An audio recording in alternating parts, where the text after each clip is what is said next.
शहबाज तारिक साहब का भाई है? जी हाँ बिल्कुल। तो वो क्या वजह थी, उसने क्यों तलाक करवाई आपने? इसको मैं रोकती थी, मुझे टच ना करो, मुझे हाथ ना लगाओ, मुझे अच्छा नहीं लगता। कमरे के जब सुराख होता है ना लॉक वाला, उसके अंदर से देखता था। अच्छा, पापा चाहते थे कि आप अच्छा पढ़ो, अच्छा लिखो। कि इन बच्चियों का भी हक उतना ही बनता है जितना सोनू का है इस टाइम। अस्सलाम वालेकुम नाज़रीन, आप देख रहे हैं PNN डिजिटल और मैं हूं बिलाल ज़फ़र। नाज़रीन, आज मेरे साथ जो बच्चियां आप देख रहे हैं और ये ख़ातून जो हैं, ये बेटियां तारिक टैडी की हैं और ये उनकी बीवी हुआ करती थी अस्मा तारिक, जिनको आज से 10 साल पहले तारिक साहब ने डिवोर्स दे दी। इस डिवोर्स की वजह क्या थी और आखिरी टाइम पे तारिक टैडी को इनसे मिलने क्यों नहीं दिया गया? ये बच्चियां मिलने जाती हैं, इनको कौन मना करता है? और अब तक जो हुकूमती तौर पे जो इमदाद तारिक टैडी के घर वालों को दी गई है, मतलब उनके बेटे को जो दी गई है, उसको सरकारी नौकरी भी दी गई है, उसमें इन लोगों को अब तक क्या मिला है, क्या बताया है? इनसे बात करते हैं। जी अस्सलाम वालेकुम। वालेकुम सलाम। अच्छा मैडम, मुझे ये बताएं कि अब तक की क्या सूरत हाल है? लोग तो कह रहे हैं कि तारिक टैडी की जान लेने में आपका सबसे बड़ा किरदार है, आपसे नफ़रत करते थे वो, ऐसा क्यों कह रहे हैं? वो झूठ बोलते हैं, मुझसे मोहब्बत करते थे, पर मुझसे मैं तो तलाक भी नहीं चाहती थी। ये शहबाज की वजह से मेरा घर ख़राब हुआ था। तलाक की असल वजह क्या बनी? शहबाज तारिक साहब का भाई है? जी हाँ बिल्कुल। तो वो क्या वजह थी, उसने क्यों तलाक करवाई आपकी?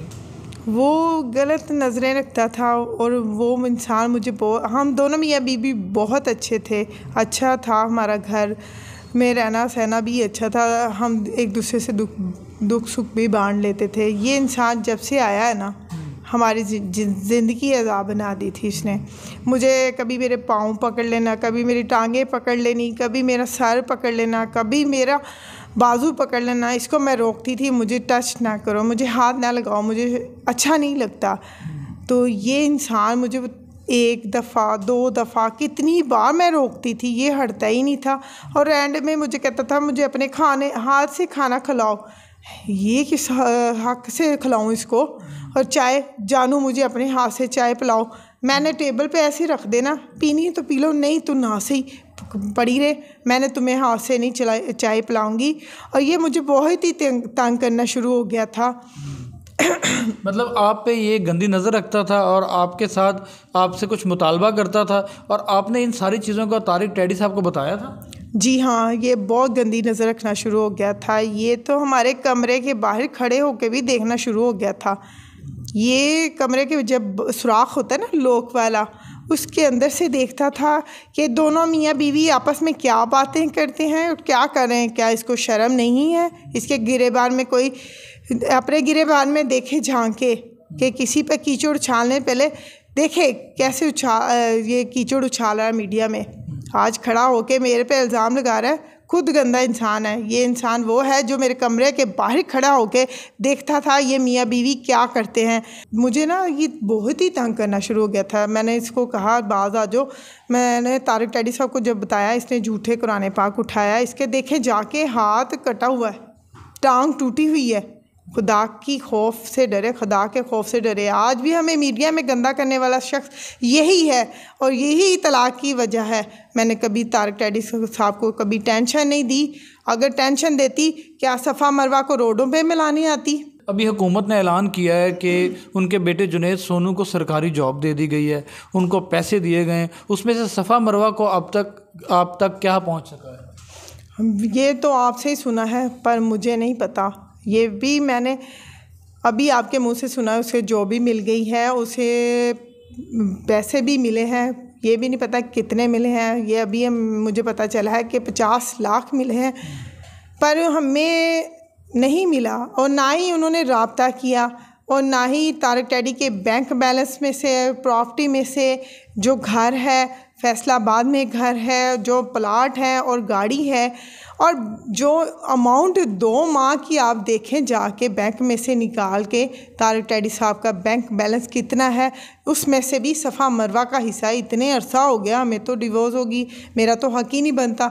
सफ़ा मरवा का तो उसी प्रॉपर्टी में हिस्सा बनता है। मेरी बहनें भी देख रही होंगी, मैं इस जगह में जहाँ बैठी हुई हूँ ना चैनल पे, तो प्लीज़ हमारी आवाज़ उठाएं, इन बच्चियों का साथ दें। इस टाइम वो कब्ज़ा करके बैठा हुआ है और हमारे पे झूठे इल्ज़ाम लगा रहा है। वो खुद झूठा है और वो इंसान किसी पे कीचड़ उछालता है पहले अपने गिरेबान में देखे, वो खुद गंदा इंसान है। जुनैद सोनू तो कहता है मैं अपनी बहनों को अपना लूँगा, लेकिन आपको वो अपनाने के लिए तैयार नहीं कि आप हमारे पास आएँ भी ना, कांटेक्ट भी ना करें। अपनी बहनों का मैं कहता हर तरह से ख्याल रखूँगा, पढ़ाऊँगा, लिखाऊँगा। इस बारे में क्या कहेंगे? देखें, तारिक टैडी साहब का इंतकाल हो गया, अल्लाह उनको जन्नत फिरदौस में आला मकाम दे। ये वही बच्चा है ना जिसने अभी आपको पैगाम दिया है, मीडिया में भी दिया है। ये वही बच्ची हैं, तरस रही थी अपने बाप को मिलने के लिए, टिकटॉक पे आईडी पे लगाया काश कोई मेरे पापा से मिला दे।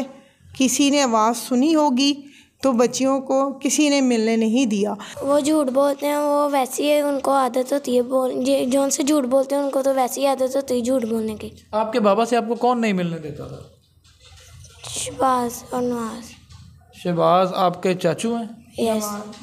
नवाज भी चाचू हैं? यस। अच्छा, आपका क्या नाम है? मरबा। अच्छा मरवा, मुझे ये बताओ कि आपके पापा से आखिरी मुलाकात कब हुई आपकी? जुलाई में। जुलाई में मुलाकात हुई, तो क्या बातें हुई पापा से?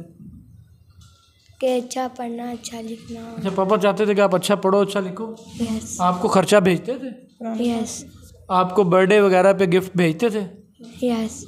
अच्छा नाइन, आपने इन मासूम बच्चियों की गुफ्तगू सुनी कि ये अब तो अपने वालिद के प्यार से महरूम हो चुकी हैं, लेकिन इनका वालिद जो है वो अपनी बच्चियों को पूछता था, ख्याल रखता था। कोई इवेंट, कोई बर्थडे का कोई इवेंट आता तो गिफ्ट भेजते थे। बेटियां तो बेटियां होती हैं, सभी ख्याल रखते हैं।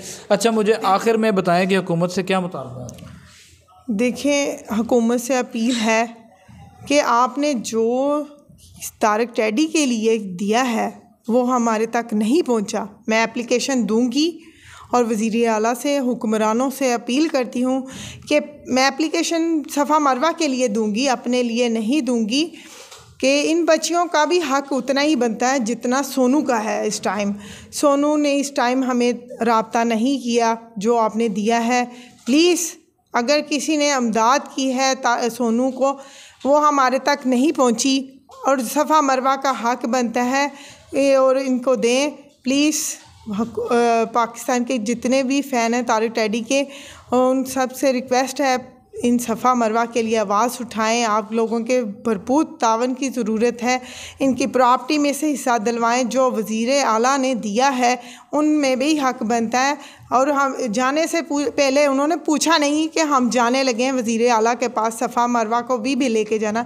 जो इंसान फ़ोन करके आज कह रहा है कि मैं पालूँगा, ये इंसान नहीं पाल सकता, मैं ही पालूँगी इंशाल्लाह। और वज़ीर आज़म से अपील है कि जो करना है आपके थ्रू मेरे तक कर सकते हैं राब्ता, और जो देना है इनको दें इनकी कफ़ालत के लिए, क्योंकि जो कफ़ालत का मुश्किल सफ़र है। तारिक टैडी साहब का इंतकाल हो गया, उसके बाद बहुत मुश्किल सफ़र हो गया कि इनकी ख़र्चे कहाँ से पूरे करूँगी, स्कूलों के, कोई भी इनकी शादियाँ भी करनी है। मैंने तो अभी तक शादी भी नहीं की है, मैं आपको बता दूँ, इनको ही संभाल रही हूँ। प्लीज़ आप लोगों से रिक्वेस्ट है, जितने लोग देख रहे हैं, मेरी आवाज़ को सुन रहे हैं, प्लीज़ इन बच्चियों का हक़ दिलवाएं। वो झूठे इंसान हैं, उन पे एतबार ना करें। वही बच्ची हैं जिन तरस रही थी बाप को मिलने के लिए, आज कहते हैं हमें किस लिए प्रॉपर्टी के पे कब्ज़ा करके बैठे हुए हैं। हक़ ना मान लें बच्चियाँ। मैं एप्लीकेशन दूंगी वज़ीर आला को, मैंने तैयार की हुई है। बेशक मैं इंशाल्लाह मैं अपनी बच्चियों के लिए जहाँ भी जाना चाहूँगी जाऊँगी, बच्चियों के हक़ के लिए। जी बहुत शुक्रिया नाइन, आपने गुफ्तगू सुनी अस्मा तारिक की। इनकी जो रुदाद है वो बिल्कुल अपनी जगह ठीक है, लेकिन असल मामलात जो इनकी फ़ैमिली के अंदर के हैं वो ये लोग बैठ के ही सॉल्व करेंगे तो ख़त्म होंगे। देखना ये है कि इन बच्चियों को इनका हक़ मिलता है या नहीं मिलता। अस्मा तो कुछ नहीं लेना चाहती, लेकिन इन बच्चियों को इनका हक़ मिलता है या नहीं मिलता। अल्लाह करे कि इन बच्चियों को अच्छे तरीके से इनकी कफ़ालत का सिस्टम बना दिया जाए। मिलते हैं नए टॉपिक, नई स्टोरी के साथ। तब तक के लिए हमें इजाज़त दीजिए। अल्लाह हाफ़िज़।